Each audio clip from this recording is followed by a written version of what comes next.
Hey guys, in this video we're going to be installing a limb-driven drop-away rest. The first thing that we want to do is take our rest and install it by inserting the screw into the burger hole and tightening it down. The burger hole is the hole that you're going to line up center for center with your arrow on the other side. We're going to go ahead and get her going.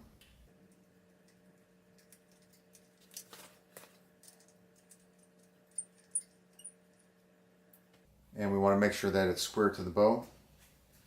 Take a look at her. Looks pretty good. I'm going to go ahead and crank her down.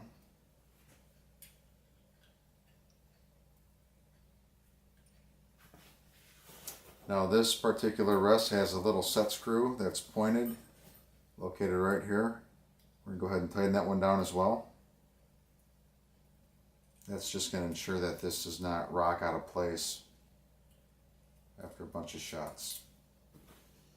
Here we go. Now the next thing to do is to set the center shot and the elevation on the other side.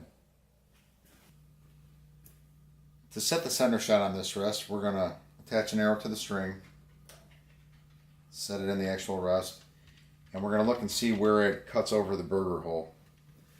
And in this case it looks like we're a little bit low, so we're going to loosen up the adjustment screw. We're going to raise that up.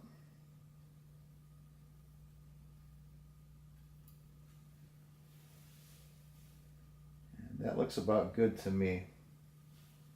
So the next step then is to set the center shot.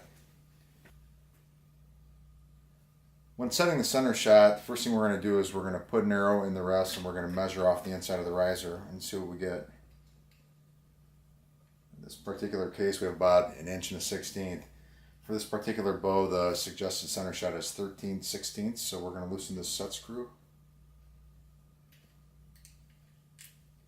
Actually had to make a custom Allen wrench to fit in here below this roller guard. Bring this in.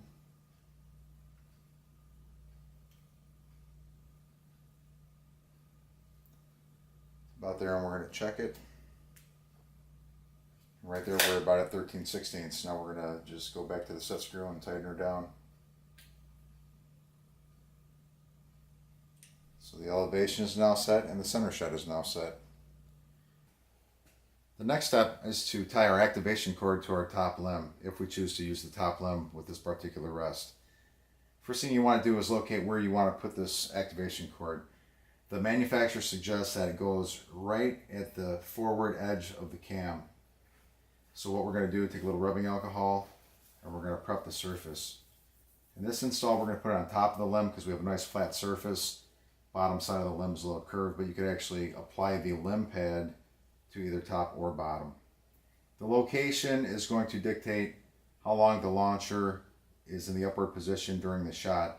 The further back you have it, the longer it'll be up. If you need to adjust the reaction time, you can move it forward in 1/2 inch increments.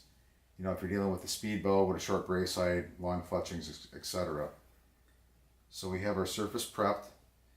I'm going to take this limb pad and I'm going to line it up right with the center of that cam edge. Right about there looks good. Next thing I'm going to do is I'm going to take my activation cord. Just like if you were making a D-loop, you're going to flare it up and you're going to melt a nice knob on the end of there. Because the knot that we're actually going to tie is going to be very similar to a D-loop knob.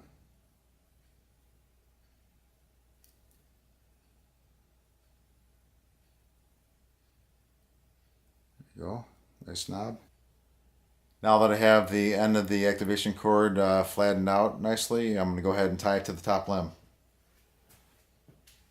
I like to go from the outside and over, put it right through the center of the pad. Now you're going to tie 1/2 of a D-loop knot.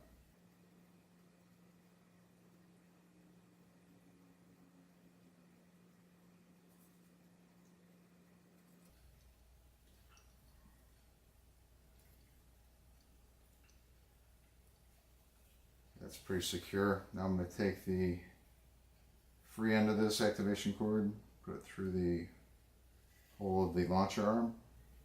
You're going to want to pull up on it. Not super tight, but enough to lower the launcher arm and tighten the set screw. It's important that when tightening the set screw, that you don't crank down it too hard. You could damage the cord. But just so it keeps it in place, you see there's plenty of play right there, and that should do it. You could cut this, trim it, melt a little knob on the end there, and then you could start to test it. You could test it with a lipstick test or a foot spray test to make sure that it is dropping down in time. If it's not dropping down in time, like we said before, you could move the pad forward about a ½ inch at a time to adjust the drop rate. And also with your paper tuning test, you should be able to see if there's an issue with fletching interference. But that's it. I hope this video helped.